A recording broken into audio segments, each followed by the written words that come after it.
ਵਾਹਿਗੁਰੂ ਜੀ ਕਾ ਖਾਲਸਾ ਵਾਹਿਗੁਰੂ ਜੀ ਕੀ ਫਤਿਹ। TV 84 ਦੀ team ਇਸ ਵੇਲੇ ਮੌਜੂਦ ਹੈਗੀ ਹੈ ਜੰਤਰ ਮੰਤਰ ਤੇ ਲਗਾਤਾਰ ਅਸੀਂ ਦੇਖ ਰਹੇ ਹੈਗੇ ਹਾਂ ਕਿ ਜਿੱਥੇ ਸਿੱਖ ਸਿਧਾਂਤਾਂ ਦਾ ਕਾਣ ਹੋ ਰਿਹਾ, ਸਾਡੀਆਂ ਆਪਣੀਆਂ ਗੁਰਦੁਆਰਾ ਪ੍ਰਬੰਧਕ ਕਮੇਟੀਆਂ ਚੌਧਰ ਦੀ ਲੜਾਈ ਜਿਹਨੇ ਤੇ ਕੌਮ ਕਿਹੜੇ ਪਾਸੇ ਜਾ ਰਹੀ ਹੈ। ਗੁਰੂ ਤੇਗ ਬਹਾਦਰ ਸਾਹਿਬ ਦਾ 400 ਸਾਲਾ ਜੋ ਲਾਲ ਕਿਲ੍ਹੇ ਤੇ ਮਨਾਇਆ ਗਿਆ, ਬਹੁਤ ਸਿਫਤਾਂ ਕੀਤੀਆਂ ਗਈਆਂ, ਉਹਨਾਂ ਦੇ ਅਗੇਂਸਟ ਵੀ ਗੱਲਾਂ ਹੋਈਆਂ, ਮਗਰ ਇੱਕ ਸਵਾਲ ਜੋ ਅਸੀਂ ਲੀਡਰਾਂ ਕੋਲੋਂ ਪੁੱਛਿਆ ਜਿੱਦਾਂ ਜਵਾਬ ਸਾਨੂੰ ਅੱਜ ਤੱਕ ਨਹੀਂ ਮਿਲਿਆ ਕਿ ਕੌਮ ਨੂੰ ਪ੍ਰਾਪਤੀ ਕੀ ਹੋਈ। ਇਹ ਜਵਾਬ ਪੂਰੀ ਕੌਮ ਮੰਗਦੀ ਹੈ ਸਾਡੇ ਲੀਡਰਾਂ ਕੋਲੋਂ। ਮਗਰ ਦੂਜੇ ਪਾਸੇ ਅਗਰ ਅਸੀਂ ਚੱਲਦੇ ਹੈਗੇ ਹਾਂ ਤੇ ਅੱਜ ਜੰਤਰ ਮੰਤਰ ਦੇ ਅੰਦਰ ਗੁਰੂ ਤੇਗ ਬਹਾਦਰ ਸਾਹਿਬ ਬ੍ਰਿਗੇਡ ਦੇ ਨਾਮ ਦੇ ਉੱਤੇ ਕੁਝ ਵੀਰ ਕੁਝ ਭੈਣਾਂ ਸਾਡੇ ਨਾਲ ਜੁੜੀਆਂ ਹੋਈਆਂ ਨੇ। ਉਹਨਾਂ ਦਾ ਇੱਕ ਰੋਸ਼ ਪ੍ਰਦਰਸ਼ਨ ਹੈਗਾ, ਕਿਹਦੇ ਖਿਲਾਫ ਹੈ, ਕੀ ਸਾਰੀ ਗੱਲਬਾਤ ਹੈ। ਸਾਡੇ ਨਾਲ ਸਾਰੇ ਵੀਰ ਭੈਣ ਜੁੜ ਚੁੱਕੇ ਨੇ। ਗੱਲ ਦੀ ਸ਼ੁਰੂਆਤ ਫਤਿਹ ਦੀ ਸਾਨ ਤੋਂ ਕਰਨੇ ਗਏ ਜੀ। ਵਾਹਿਗੁਰੂ ਜੀ ਕਾ ਖਾਲਸਾ ਵਾਹਿਗੁਰੂ ਜੀ ਕਾ ਖਾਲਸਾ ਵਾਹਿਗੁਰੂ ਜੀ ਕੀ ਫਤਿਹ। ਭਾਈ ਸਾਹਿਬ ਜੀ, ਜਿਸ ਤਰੀਕੇ ਨਾਲ ਤੁਹਾਡੇ ਪਿੱਛੇ ਬੈਨਰ ਵੀ ਲੱਗਾ, ਅੱਜ ਦਾ ਸਮਾਂ ਤੁਸੀਂ ਮਿੱਥਿਆ ਹੈਗਾ, ਰੋਸ਼ ਪ੍ਰਦਰਸ਼ਨ ਕਿਹਦੇ ਖਿਲਾਫ ਹੈ, ਕਿਸ ਲਈ ਹੈ, ਕੀ ਤੁਹਾਡੀਆਂ ਮੰਗਾਂ ਹੈਗੀਆਂ? ਵੇਖੋ, ਅੱਜ ਦਾ ਜਿਹੜਾ ਇਹ ਰੋਸ ਪ੍ਰਦਰਸ਼ਨ ਹੈ, ਇਹ ਸਾਡੇ ਮਨ ਦੇ ਵਲਵਲੇ ਨੇ, ਭਾਵਨਾਵਾਂ ਨੇ।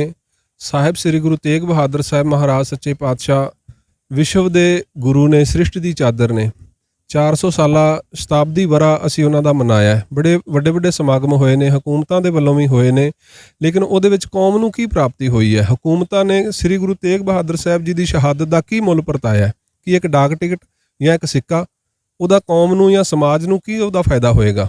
ਤੁਸੀਂ ਦੇਖੋ, 400 ਰੁਪਏ ਦਾ ਸਿੱਕਾ ਇੱਕ ਗਰੀਬ ਆਪਣੀ ਜੇਬ 'ਚ ਨਹੀਂ ਰੱਖ ਸਕਦਾ। ਡਾਕ ਟਿਕਟ ਅੱਜ ਲੋੜ ਨਹੀਂ, ਮਾਡਲ ਜ਼ਮਾਨਾ ਹੈ। ਅੱਜ ਕਿੰਨੀਆਂ ਜਿਹੜੀਆਂ ਚਿੱਠੀਆਂ ਨੇ ਅਸੀਂ ਇੱਕ ਦੂਜੇ ਨੂੰ ਯੂਜ਼ ਕਰਦੇ ਹਾਂ। ਸੋ ਇੱਕ ਸੰਗ੍ਰਹਾਲੇ ਦਾ ਵਿਸ਼ਾ ਬਣ ਕੇ ਰਹਿ ਜਾਣਗੀਆਂ। ਸਾਡੀਆਂ ਮੰਗਾਂ ਸੀ, ਇਹਨਾਂ ਸਮਾਗਮਾਂ ਤੋਂ ਪਹਿਲਾਂ ਅਸੀਂ ਗਿਆਪਨ ਦਿੱਤਾ ਸੀ ਸਾਡੇ ਮੁੱਖ ਮੰਤਰੀ ਸਾਹਿਬ ਨੂੰ, PM ਸਾਹਿਬ ਨੂੰ, ਉੱਥੇ DC ਕਰਨਾਲ ਦੇ ਰਾਹੀਂ, ਕਿ ਸਾਡੀਆਂ 5 ਮੁੱਖ ਮੰਗਾਂ ਨੇ। ਸ੍ਰੀ ਗੁਰੂ ਤੇਗ ਬਹਾਦਰ ਸਾਹਿਬ ਜੀ ਦੇ ਨਾਮ ਤੇ ਇੱਕ ਵਿਸ਼ਵ ਵਿਦਿਆਲਿਆ, ਮੈਂ ਤਾਂ ਕਹਿੰਦਾ ਇੰਡੀਆ ਦੇ ਹਰ ਇੱਕ ਸਟੇਟ ਦੇ ਵਿੱਚ ਇੱਕ ਵਿਸ਼ਵ ਵਿਦਿਆਲਿਆ ਗੁਰੂ ਤੇਗ ਬਹਾਦਰ ਸਾਹਿਬ ਜੀ ਦੇ ਨਾਮ ਤੇ ਹੋਣਾ ਚਾਹੀਦਾ ਹੈ। ਦੂਸਰੀ ਸਾਡੀ ਮੰਗ ਸੀ ਕਿ ਸ੍ਰੀ ਗੁਰੂ ਤੇਗ ਬਹਾਦਰ ਅਤੇ ਸਮੂਹ ਗੁਰੂ ਸਾਹਿਬਾਨ ਦਾ ਜੋ ਜੀਵਨ ਇਤਿਹਾਸ ਹੈ, ਉਸ ਨੂੰ ਵੱਖ-ਵੱਖ ਕਲਾਸਾਂ ਦੇ ਵਿੱਚ ਪੂਰੇ ਭਾਰਤ ਵਰਸ਼ ਦੇ ਵਿੱਚ ਪੜ੍ਹਾਇਆ ਜਾਣਾ ਚਾਹੀਦਾ, ਤਾਂ ਕਿ ਇੱਕ ਚੰਗੇ ਸਮਾਜ ਦਾ ਨਿਰਮਾਣ ਹੋ ਸਕੇ। ਅੱਜ ਸਾਡਾ ਨੌਜਵਾਨ ਕਿੱਧਰ ਨੂੰ ਜਾ ਰਿਹਾ, ਸਾਡਾ ਦੇਸ਼ ਕਿੱਧਰ ਨੂੰ ਜਾ ਰਿਹਾ, ਸਾਡੀਆਂ ਕਦਰਾਂ ਕੀਮਤਾਂ ਨਿਘਾਰ ਵੱਲ ਨੇ। ਤੀਸਰੀ ਸਾਡੀ ਜਿਹੜੀ ਮੰਗ ਸੀ ਕਿ ਜਿਹੜਾ ਏਅਰਪੋਰਟ ਹੈ, ਇੰਟਰਨੈਸ਼ਨਲ ਏਅਰਪੋਰਟ ਹੈ, ਸ੍ਰੀ ਗੁਰੂ ਤੇਗ ਬਹਾਦਰ ਨਾਮ ਦੇ ਉੱਪਰ ਅਗਰ ਉਹਦਾ ਨਾਮ ਰੱਖਿਆ ਜਾਏ ਤਾਂ ਮੈਂ ਸਮਝਦਾ ਵੀ ਉੱਥੇ ਉਤਰਨ ਵਾਲੇ ਤੇ ਚੜ੍ਹਨ ਵਾਲੇ ਹਰ ਇੱਕ ਯਾਤਰੀ ਨੂੰ ਫਖਰ ਮਹਿਸੂਸ ਹੋਏਗਾ ਕਿ ਗੁਰੂ ਤੇਗ ਬਹਾਦਰ ਸਾਹਿਬ ਜੀ ਦੇ ਨਾਮ ਤੇ ਸਾਡਾ ਇੰਟਰਨੈਸ਼ਨਲ ਏਅਰਪੋਰਟ ਹੈ। ਚੌਥੀ ਸਾਡੀ ਜਿਹੜੀ ਮੰਗ ਸੀ ਉਹ ਇਹ ਸੀ ਕਿ ਜੋ ਸਾਡੇ ਬੰਦੀ ਸਿੰਘ ਨੇ, ਜੋ ਸਜ਼ਾਵਾਂ ਪੂਰੀਆਂ ਕਰ ਚੁੱਕੇ ਨੇ, ਸ੍ਰੀ ਗੁਰੂ ਤੇਗ ਬਹਾਦਰ ਸਾਹਿਬ ਜੀ ਨੇ ਮਨੁੱਖੀ ਕਦਰਾਂ ਕੀਮਤਾਂ, ਮਨੁੱਖੀ ਅਧਿਕਾਰਾਂ ਦੇ ਵਾਸਤੇ ਆਪਣੀ ਸ਼ਹਾਦਤ ਦਿੱਤੀ ਹੈ, ਲੇਕਿਨ ਉਸੇ ਕੌਮ ਦੇ ਜਿਹੜੇ ਸਾਡੇ ਜੁਝਾਰੂ ਨੇ, ਸਰਕਾਰਾਂ ਵਾਸਤੇ ਉਹ ਦੋਸ਼ੀ ਹੋ ਸਕਦੇ ਨੇ। ਸਾਡੇ ਉਹ ਸਿਪਾਹੀ ਨੇ, ਖਾਲਸਾ ਕੌਮ ਦੇ ਉਹ ਸਿਪਾਹੀ ਨੇ। ਖਾਲਸਾ ਕੌਮ ਹਮੇਸ਼ਾ ਉਹਨਾਂ ਤੇ ਮਾਣ ਕਰਦੀ ਆਈ ਹੈ, ਮਾਣ ਕਰਦੀ ਰਹੇਗੀ। ਜੋ ਸੰਵਿਧਾਨਕ ਰੂਪ ਦੇ ਵਿੱਚ ਸਰਕਾਰਾਂ ਦੇ ਵੱਲੋਂ ਜੇਲ੍ਹਾਂ ਵਿੱਚ ਬੰਦ ਕਰਕੇ ਰੱਖੇ ਹੋਏ ਨੇ, ਜਿਨ੍ਹਾਂ ਦੀਆਂ ਸਿਹਤਾਂ ਬੜੀਆਂ ਖਰਾਬ ਰਹਿੰਦੀਆਂ ਨੇ, ਕਈ ਪ੍ਰਕਾਰ ਦੀ ਉਹਨਾਂ ਨੂੰ ਮੈਡੀਕਲ ਹੈਲਪ ਦੀ ਜ਼ਰੂਰਤ ਹੈ, ਉਹਨਾਂ ਨੂੰ ਰਿਹਾ ਕਰ ਦਿੱਤਾ ਜਾਣਾ ਚਾਹੀਦਾ ਅਗਰ ਸਰਕਾਰ ਗੰਭੀਰ ਹੈ ਸਿੱਖ ਸਮਾਜ ਦੇ ਪ੍ਰਤੀ। ਇਸ ਤਰ੍ਹਾਂ ਕਰਕੇ ਸਾਡੀਆਂ ਇਹ 5 ਮੰਗਾਂ ਸੀ। ਸੋ ਅਸੀਂ ਉਸੇ ਨੂੰ ਲੈ ਕੇ, ਜਦੋਂ ਸਾਨੂੰ ਲੱਗਾ ਵੀ ਸਾਡੀਆਂ ਜਿਹੜੀਆਂ ਮੰਗਾਂ ਨੇ ਉਹਨਾਂ ਦੀ ਸੁਣਵਾਈ ਨਹੀਂ ਹੋਈ, ਤੇ ਸਾਡੇ ਬੇਟੀ ਅਨੁਰਾਧਾ ਭਾਰਗਵ, ਜੋ ਕਿ ਸ੍ਰੀ ਗੁਰੂ ਤੇਗ ਬਹਾਦਰ ਬ੍ਰਿਗੇਡ ਦੇ ਰਾਸ਼ਟਰੀ ਅਧਿਅਕਸ਼ ਨੇ, ਉਹਨਾਂ ਦੇ ਮਨ ਵਿੱਚ ਇੱਕ ਰੋਸ ਸੀ ਤੇ ਉਹਨਾਂ ਨੇ ਕਿਹਾ ਵੀ ਮੈਂ ਜੰਤਰ ਮੰਤਰ ਤੇ ਜਾ ਕੇ ਦਾ ਪ੍ਰਗਟਾਵਾ ਜ਼ਰੂਰ ਕਰਾਂਗੀ, ਤੇ ਅਸੀਂ ਉਹਨਾਂ ਦੇ ਨਾਲ ਅੱਜ ਇੱਥੇ ਆਏ ਹਾਂ ਜੀ। ਭਾਈ ਸਾਹਿਬ ਜੀ, ਇੱਕ ਸਵਾਲ ਉੱਠਦਾ, ਤੁਸੀਂ ਆਏ ਹੋ, ਮੁਬਾਰਕ ਹੈ। ਜੰਤਰ ਮੰਤਰ ਪੂਰੇ ਇੰਡੀਆ 'ਚ ਕਹੀਏ ਕਿ ਪ੍ਰੋਟੈਸਟ ਕਰਨ ਦੀ ਸਭ ਤੋਂ ਵੱਡੀ ਥਾਂ ਹੈ। ਵੀ ਇੱਕ ਮੈਸੇਜ ਅਗਰ ਦੇਣਾ ਪੂਰੀ ਦੁਨੀਆ ਤੇ ਜੰਤਰ ਮੰਤਰ ਉਹਨੂੰ ਚੁਣਿਆ ਜਾਂਦਾ ਹੈਗਾ, ਇਹਦੇ 'ਚ ਕੋਈ ਦੋ ਰਾਏ ਨਹੀਂ। ਤੁਸੀਂ ਉਚੇਚਾ ਦਿੱਲੀ ਆਏ, ਕੀ ਤੁਸੀਂ ਹਰਿਆਣਾ ਸਰਕਾਰ ਨੂੰ, ਹਰਿਆਣਾ ਗੁਰਦੁਆਰਾ ਪ੍ਰਬੰਧਕ ਕਮੇਟੀ, ਹੋਰ ਜਿਹੜੀ ਉੱਥੇ ਸਿੱਖ ਵੱਡੇ ਜਥੇਬੰਦੀਆਂ ਨੇ, ਉਹਨਾਂ ਨੂੰ ਵੀ ਇਹੋ ਜਿਹਾ ਕੋਈ ਮੈਮੋਰੈਂਡਮ ਦਿੱਤਾ ਹੈਗਾ ਆਪਣੇ ਇਸ ਰੋਸ਼ ਬਾਰੇ? ਦੇਖੋ, ਕਿਉਂਕਿ ਇਹ ਹਕੂਮਤਾਂ ਕਰ ਰਹੀਆਂ ਸੀ ਸਮਾਗਮ, ਹਰਿਆਣੇ ਦੇ ਵਿੱਚ ਵੀ, ਸੈਂਟਰ ਦੇ ਵਿੱਚ ਵੀ। ਸੋ ਅਸੀਂ ਹਕੂਮਤਾਂ ਨੂੰ ਇਸ ਗੱਲ ਨੂੰ ਚਿਤਾਇਆ ਸੀ। ਜਿਹੜੇ ਸਾਡੇ ਧਾਰਮਿਕ ਆਗੂ ਨੇ, ਅਸੀਂ ਉਹਨਾਂ ਨੂੰ ਵੀ ਇਹ ਗੱਲ ਕਹੀ ਸੀ ਕਿ ਤੁਸੀਂ ਉਹਨਾਂ ਸਟੇਜਾਂ ਦੇ ਉੱਤੇ ਬੋਲਣਾ, ਮਾਈਕ ਤੁਹਾਡੇ ਹੱਥ ਵਿੱਚ ਹੋਣੇ ਨੇ, ਤੁਸੀਂ ਜ਼ੁਰਤ ਦੇ ਨਾਲ ਸਰਕਾਰਾਂ ਦੇ ਕੋਲੋਂ ਇਹਨਾਂ ਮੰਗਾਂ ਨੂੰ ਅੱਗੇ ਰੱਖੋ। ਲੇਕਿਨ ਤੁਸੀਂ ਵੀ ਦੇਖਿਆ, ਅਸੀਂ ਵੀ ਦੇਖਿਆ ਵੀ ਸਾਡੇ ਜਿਹੜੇ ਆਗੂ ਸੀ, ਪੰਥਕ ਆਗੂ ਸੀ, ਉਹਨਾਂ ਦੇ ਵੱਲੋਂ ਵੀ ਕੋਈ ਇਹੋ ਜਿਹੀ ਮੰਗ ਸਰਕਾਰ ਦੇ ਅੱਗੇ ਨਹੀਂ ਰੱਖੀ ਗਈ, ਜੋ ਕਿ ਜਾਇਜ਼ ਮੰਗਾਂ ਨੇ। ਮੈਂ ਸਮਝਦਾ ਵੀ ਇਹ ਸਾਰੀਆਂ ਜੋ ਵੀ ਅਸੀਂ ਮੰਗਾਂ ਤੁਹਾਡੇ ਸਾਹਮਣੇ ਰੱਖੀਆਂ ਨੇ, ਇਹ ਭਾਰਤ ਦੇ ਹਿੱਤ ਵਿੱਚ ਨੇ, ਰਾਸ਼ਟਰ ਹਿੱਤ ਵਿੱਚ ਨੇ, ਸਮਾਜ ਹਿੱਤ ਵਿੱਚ ਨੇ, ਇਕੱਲੇ ਸਿੱਖ ਸਮਾਜ ਦੇ ਹਿੱਤ ਵਿੱਚ ਨਹੀਂ ਹੈਗੀਆਂ। ਅਗਰ ਇਹ ਮੰਗਾਂ ਲਾਗੂ ਹੁੰਦੀਆਂ ਨੇ ਤਾਂ ਪੂਰੇ ਭਾਰਤ ਵਰਸ਼ ਨੂੰ ਉਹਦੇ ਤੇ ਫਖਰ ਮਹਿਸੂਸ ਹੁੰਦਾ, ਵਿਸ਼ਵ ਦੇ ਵਿੱਚ ਭਾਰਤ ਦਾ ਨਾਮ ਉੱਚਾ ਹੁੰਦਾ ਹੈ। ਸਰਕਾਰਾਂ ਦੀ ਤੁਸੀਂ ਗੱਲ ਕੀਤੀ ਹੈ, ਆਪਾਂ ਤੁਹਾਨੂੰ ਇੱਕ ਮਿਸਾਲ ਦੇ ਦਿੰਦੇ ਹਾਂ। ਹਰਿਆਣਾ ਸਰਕਾਰ ਦੀ ਸਾਹਿਤਕ ਅਕੈਡਮੀ ਹੈ, ਉਹਦੇ ਵੱਲੋਂ ਦਿੱਲੀ ਦੇ ਅੰਦਰ ਅੱਜ ਤੋਂ ਕੁਝ ਦਿਨ ਪਹਿਲੇ ਗੁਰਦੁਆਰਾ ਮਾਤਾ ਸੁੰਦਰੀ ਦਾ ਜਿਹੜਾ ਕਾਲਜ ਹੈਗਾ, ਉਸ ਕਾਲਜ ਦੇ ਅੰਦਰ ਮਾਈ ਭਾਗੋ ਦਾ ਇੱਕ ਨਾਟਕ ਕੀ ਕਹਿੰਦੇ ਨੇ ਪਲੇ ਕੀਤਾ ਜਾਣਾ ਸੀ, ਜਿਹਦੇ 'ਚ ਕਿਸੇ ਬੀਬੀ ਨੂੰ ਇੱਕ ਮਾਈ ਭਾਗੋ ਬਣਾ ਕੇ ਕਹਿ ਲਈਏ ਕਿ ਰੋਲ ਸਾਡੇ ਗੁਰੂ ਪੰਥ ਸਿੰਘ ਦਾ ਸਾਡੀ ਕੌਮ 'ਚ ਇਸ ਚੀਜ਼ ਦੀ ਪਰਮਿਸ਼ਨ ਨਹੀਂ ਹੈ। ਕਹਿੰਦੇ ਆ ਕਿ ਤੁਹਾਨੂੰ ਲੱਗਦਾ ਹਰਿਆਣਾ ਸਰਕਾਰ, ਮੈਂ ਨਾਮ ਲੈ ਕੇ ਕਹਿ ਰਿਹਾ ਹੈਗਾ, ਕਿ ਤੁਸੀਂ ਅਗਰ ਉਹਨਾਂ ਨਾਲ ਗੱਲ ਕੀਤੀ, ਜਿਵੇਂ ਤੁਸੀਂ ਕਹਿ ਰਹੇ ਹੋ ਕਿ ਸਾਡੇ ਲੀਡਰ ਨੇ ਕੀਤੇ, ਸਰਕਾਰਾਂ ਦੀ ਸੋਚ ਤੁਹਾਡੀ ਨਜ਼ਰ ਦੇ ਉੱਤੇ ਕਿੱਥੇ ਖਰੀ ਉਤਰਦੀ ਹੈ? ਚਾਹੇ ਅਸੀਂ ਦਿੱਲੀ ਸਰਕਾਰ ਕੇਜਰੀਵਾਲ ਦੀ ਗੱਲ ਕਰ ਲਈਏ, ਬੀਜੇਪੀ ਦੀ ਮੋਦੀ ਸਰਕਾਰ ਦੀ ਗੱਲ ਕਰ ਲਈਏ, ਜਾਂ ਹਰਿਆਣਾ ਦੀ ਸਰਕਾਰ ਕਰ ਲਈਏ, ਹਕੂਮਤਾਂ 'ਚ ਚਿਹਰੇ ਵੱਖ-ਵੱਖ ਨੇ, ਮਗਰ ਉਹਨਾਂ ਦੀ ਸੋਚ ਕੀ ਤੁਹਾਨੂੰ ਲੱਗਦਾ ਹਾਂ ਪੱਖੀ ਹੈ ਤੁਹਾਡੇ ਮਸਲਿਆਂ ਦੇ ਉੱਤੇ? ਦੇਖੋ, ਮੈਂ ਸਮਝਦਾ ਵੀ ਹਾਂ ਪੱਕੀ ਸੋਚ ਤੇ ਨਹੀਂ ਕਹੀ ਜਾ ਸਕਦੀ, ਕਿਉਂਕਿ ਜੋ ਗੁਰਮਤਿ ਸਿਧਾਂਤ ਹੈ, ਜੋ ਸਿੱਖੀ ਸਿਧਾਂਤ ਹੈ, ਮਨੁੱਖਤਾ ਦਾ ਸਿਧਾਂਤ ਹੈ, ਵਿਸ਼ਵ ਕਲਿਆਣ ਦਾ ਸਿਧਾਂਤ ਹੈ। ਲੇਕਿਨ ਅੱਜ ਹਕੂਮਤਾਂ ਜਿਹੜੀਆਂ ਨੇ ਵੋਟ ਬੈਂਕ ਦੀ ਰਾਜਨੀਤੀ ਕਰਦੀਆਂ ਨੇ। ਇੱਕ ਪਾਸੇ ਉਹਨਾਂ ਨੂੰ ਔਰੰਗਜ਼ੇਬ ਵੀ ਚਾਹੀਦਾ, ਇੱਕ ਪਾਸੇ ਉਹਨਾਂ ਨੂੰ ਗੁਰੂ ਤੇਗ ਬਹਾਦਰ ਸਾਹਿਬ ਜੀ ਦਾ ਨਾਮ ਵੀ ਆਪਣੇ ਨਾਲ ਜੋੜਨਾ ਚਾਹੁੰਦੀਆਂ ਨੇ। ਸੋ ਇਹ ਦੋਗਲੀ ਜਿਹੜੀ ਰਾਜਨੀਤੀ ਹੈ, ਰਾਜਨੀਤੀ ਦੇ ਵਿੱਚ ਜਿਹੜਾ ਨਿਗਾਰ ਹੈ, ਤੇ ਆਪਣੇ ਮੈਂ ਕਹਿੰਦਾ ਵੀ ਸਵਾਰਥ ਦੇ ਨਾਲ ਜੁੜੇ ਹੋਏ ਜਿਹੜੇ ਸਾਡੇ ਆਗੂ ਨੇ, ਉਹ ਕੌਮ ਨੂੰ ਕਿਤੇ ਨਾ ਕਿਤੇ ਮਤਲਬ ਪਿੱਛੇ ਨੂੰ ਧੱਕ ਰਹੇ ਨੇ। ਤੇ ਸਾਡੇ ਜਿਹੜੇ ਕੌਮੀ ਮਸਲੇ ਨੇ, ਜਿਸ ਤਰ੍ਹਾਂ ਤੁਸੀਂ ਗੁਰੂ ਸਾਹਿਬ ਜੀ ਦੇ ਜਾਂ ਸਾਡੇ ਜਿਹੜੇ ਇਤਿਹਾਸਕ ਜਿਹੜੇ ਸਾਡੇ ਚਰਿੱਤਰ ਨੇ, ਕਰੈਕਟਰ ਨੇ, ਉਹਨਾਂ ਦੀ ਨਕਲ ਕਰਨੀ, ਇਹੋ ਜਿਹੀਆਂ ਗੱਲਾਂ ਸਾਨੂੰ ਮੈਂ ਕਹਿੰਦਾ ਵੀ ਅੱਗੇ ਜਾ ਕੇ ਹੋਰ ਵੀ ਜ਼ਿਆਦਾ ਦੁਖਦਾਈ ਹੋਣਗੀਆਂ ਸਾਡੀ ਕੌਮ ਵਾਸਤੇ। ਇਸ ਕਰਕੇ ਸਾਨੂੰ ਇਹਨਾਂ ਤੇ ਠੱਲ ਪਾਉਣ ਦੀ ਲੋੜ ਹੈ। ਤੁਹਾਨੂੰ ਲੱਗਦਾ ਹੈ ਇਸ ਪ੍ਰੋਟੈਸਟ ਦੇ ਰਾਹੀਂ ਸਰਕਾਰ ਤੱਕ ਤੁਹਾਡਾ ਸੰਦੇਸ਼ਾ ਪਹੁੰਚੇਗਾ? ਦੇਖੋ, ਅਸੀਂ ਫਿਰ ਉਹੀ ਗੱਲ, ਅੱਗ ਲੱਗੀ ਸੀ ਜੰਗਲ ਨੂੰ, ਤਾਂ ਚਿੜੀ ਨੇ ਬਾਕੀ ਸਾਰੇ ਜਾਨਵਰ ਵੱਡੇ ਵੱਡੇ ਭੱਜ ਰਹੇ ਸੀ ਓਪੋਜਿਟ ਸਾਈਜ਼, ਲੇਕਿਨ ਚਿੜੀ ਜਿਹੜੀ ਹੈ ਉਹ ਚੁੰਝ 'ਚ ਪਾਣੀ ਭਰ ਕੇ ਲੈ ਕੇ ਆ ਰਹੀ ਸੀ। ਤੇ ਕਿਸੇ ਨੇ ਪੁੱਛਿਆ ਵੀ ਭੋਲੀਏ, ਤੂੰ ਤਾਂ ਬਹੁਤ ਛੋਟੀ ਹੈ, ਅੱਗ ਬੁਝਣ ਵਾਲੀ ਨਹੀਂ। ਪਰ ਉਹਨੇ ਸੋਚਿਆ ਵੀ ਜਦੋਂ ਮੈਨੂੰ ਵੀ ਪਤਾ ਹੈ ਅੱਗ ਬੁਝੇਗੀ ਨਹੀਂ, ਪਰ ਜਿੱਦਣ ਇਤਿਹਾਸ ਲਿਖਿਆ ਜਾਏਗਾ ਤੇ ਸਾਡੀ ਜਿਹੜੀ ਮਤਲਬ ਸਾਡਾ ਜਿਹੜਾ ਨਾਂ ਹੈ, ਚਿੜੀ ਨੇ ਕਿਹਾ ਵੀ ਅੱਗ ਬੁਝਾਉਣ ਵਾਲਿਆਂ ਵਿੱਚ ਆਵੇਗਾ। ਸੋ ਅਸੀਂ ਕੋਸ਼ਿਸ਼ ਕਰ ਰਹੇ ਹਾਂ, ਗੁਰੂ ਸਾਹਿਬ ਜੀ ਦੀ ਛਤਰ ਛਾਇਆ ਹੇਠ ਗੁਰੂ ਗ੍ਰੰਥ ਸਾਹਿਬ ਮਹਾਰਾਜ ਜੀ ਤੋਂ ਆਸ਼ੀਰਵਾਦ ਲੈ ਕੇ ਰਕਾਬਗੰਜ ਸਾਹਿਬ ਅਸੀਂ ਅਰਦਾਸ ਕੀਤੀ ਹੈ ਗੁਰੂ ਤੇਗ ਬਹਾਦਰ ਸਾਹਿਬ ਜੀ ਦੇ ਚਰਨਾਂ ਵਿੱਚ। ਤਾਂ ਸਫਲਤਾ ਅਸਫਲਤਾ ਗੁਰੂ ਦੇ ਹੱਥ ਹੈ, ਲੇਕਿਨ ਸਾਡਾ ਕੰਮ ਹੈ ਕਰਮ ਕਰਨਾ। ਗੁਰੂ ਦੀ ਛਤਰ ਛਾਇਆ ਹੇਠ ਗੁਰੂ ਦੇ ਸਿਧਾਂਤ ਨੂੰ ਲੈ ਕੇ ਅਸੀਂ ਚੱਲਦੇ ਰਵਾਂਗੇ। ਆਵਾਜ਼ ਆਪ ਜੀ ਦੇ ਵਰਗੇ ਜਿਹੜੇ ਗੁਰਮੁਖ ਪਿਆਰੇ ਨੇ, ਆਪ ਜੀ ਦੇ ਚੈਨਲ ਦੇ ਰਾਹੀਂ ਜਿੱਥੋਂ ਤੱਕ ਸਾਡੀ ਆਵਾਜ਼ ਜਾਏਗੀ, ਮੈਂ ਸਮਝਦਾ ਵੀ ਇੱਕ ਦਿਨ ਜ਼ਰੂਰ ਇਹਨੂੰ ਜਾਗ ਲੱਗੇਗੀ। ਬਹੁਤ ਵਧੀਆ ਗੱਲ ਕੀਤੀ ਹੈਗੀ ਕਿ ਸਾਡਾ ਕੰਮ ਹੈ ਕਰਮ ਕਰਨਾ, ਸਾਨੂੰ ਆਪਣੇ ਉਦਮ ਕਰਦੇ ਰਹਿਣੇ ਚਾਹੀਦੇ, ਫਲ ਦੇਣਾ ਉਸ ਪਾਤਸ਼ਾਹ ਦੇ ਹੱਥ ਹੈ। ਸਾਡੇ ਨਾਲ ਸਾਡੇ ਭੈਣ ਜੀ ਜੁੜੇ ਨੇ, ਅਨੁਰਾਧਾ ਭਾਰਗਵ। ਅਸੀਂ ਫਤਿਹ ਦੀ ਸਾਂਝ ਪਾਉਂਦੇ ਹਾਂ। ਭੈਣ ਜੀ, ਵਾਹਿਗੁਰੂ ਜੀ ਕਾ ਖਾਲਸਾ, ਵਾਹਿਗੁਰੂ ਜੀ ਕਾ ਖਾਲਸਾ, ਵਾਹਿਗੁਰੂ ਜੀ ਕੀ ਫਤਿਹ। ਪੰਜਾਬੀ 'ਚ ਗੱਲ ਕਰਾਂ, ਹਿੰਦੀ 'ਚ ਗੱਲ? ਜੀ ਆਪ ਜੀ ਕਰੋ ਤਾਂ ਮੈਂ ਸਮਝ ਲੈਣੀ ਆ। ਹੁਣ ਮੈਂ ਪੰਜਾਬੀ ਨਹੀਂ, ਤੁਸੀਂ ਕਹੋਗੇ ਮੈਂ ਹਿੰਦੀ 'ਚ ਵੀ ਕਰ ਲਾਂਗਾ। ਨਾ, ਤੁਸੀਂ ਪੰਜਾਬੀ 'ਚ ਕਰ ਲਓ, ਕੋਈ ਦਿੱਕਤ ਨਹੀਂ ਹੈਗੀ। ਭੈਣ ਜੀ, ਜਿਸ ਤਰੀਕੇ ਨਾਲ ਭਾਈ ਸਾਹਿਬ ਨੇ ਗੱਲ ਕੀਤੀ ਹੈ ਕਿ ਵੀ ਤੁਸੀਂ ਲਗਾਤਾਰ ਗੁਰੂ ਤੇਗ ਬਹਾਦਰ ਬ੍ਰਿਗੇਡ ਦੇ ਨਾਮ ਦੇ ਉੱਤੇ ਗੁਰੂ ਤੇਗ ਬਹਾਦਰ ਸਾਹਿਬ ਦੀ ਗੱਲ ਕਰਦੇ ਆ ਰਹੇ ਹੋ, ਕਿੰਨੇ ਸਾਲ ਤੋਂ ਇਹ ਸੇਵਾਵਾਂ ਨਿਭਾ ਰਹੇ ਹੈਗੇ, ਔਰ ਮੇਨ ਟੀਚਾ ਤੁਹਾਡਾ ਕੀ ਹੈਗਾ? देखिए, पहले तो प्रकाश पर्व की पूरे देशवासियों को बधाई। और दूसरी बात यह है कि मैं श्री गुरु तेग बहादुर जी का प्रचार पिछले 2 साल से कर रही हूँ। हालांकि मैं सनातन से हूँ, लेकिन आज मैं यही संदेश देना चाहती हूँ कि जिन सनातन धर्म के लिए और मानवीय मूल्यों के लिए गुरु तेग बहादुर जी ने शहादत दी है, आज सिखों को नहीं बल्कि पूरे सनातन को श्री गुरु तेग बहादुर जी की शरण में आना चाहिए। क्योंकि उनकी शहादत और उनके 3 वंश को कुर्बान करना कोई छोटी कुर्बानी नहीं है। गुरु गोविंद सिंह जी, छोटे छोटे साहिबजादे, ये किस लिए शहादत पा गए? क्योंकि हमारे मानवीय मूल्यों के लिए, सनातन धर्म के लिए। तो देखिए, सबसे पहले ये जो आज धरना प्रदर्शन का मुख्य कारण है कि प्रधानमंत्री जी ने बहुत बड़े लेवल पर एक लाल किले पर बहुत बड़ा आयोजन किया। उसमें हम उनका आभार प्रकट करते हैं, बधाई भी देते हैं, बधाई के पात्र हैं। लेकिन जहाँ तक हमें उम्मीदें थी, वो उम्मीदों पर वो खरे नहीं उतरे, या तो ऐसा कह सकते हैं, या हो सकता है कुछ लोगों ने तक जो हमारे सिख अगुवाई थी वो नहीं संदेश दे सके। देखिए, हमने 19 तारीख को भी अपने डीसी करनाल को ज्ञापन दिया, मुख्यमंत्री जी के नाम भी दिया, प्रधानमंत्री जी के नाम भी दिया कि हमारी कुछ मांगे पूरी की जाए। बहुत उम्मीदें थी। जिस दिन प्रधानमंत्री जी का भाषण था, हम लोग आतिशबाजी पटाखे लेकर बैठे हुए थे, बहुत बड़ी घोषणाएं होंगी। लेकिन जब घोषणाएं हुई कि सिक्का, एक 400 रुपये सिक्का और टिकट, देखिए इनका कोई भी अपने आप में देखा जाए तो इतना बड़ा महत्व नहीं है। तो संग्रहालय में रखा जाएगा, या फिर हो सकता है ये करेंसी का हिस्सा बन के रह जाएगा। डाक टिकट की हम लोगों को ज़रूरत नहीं है।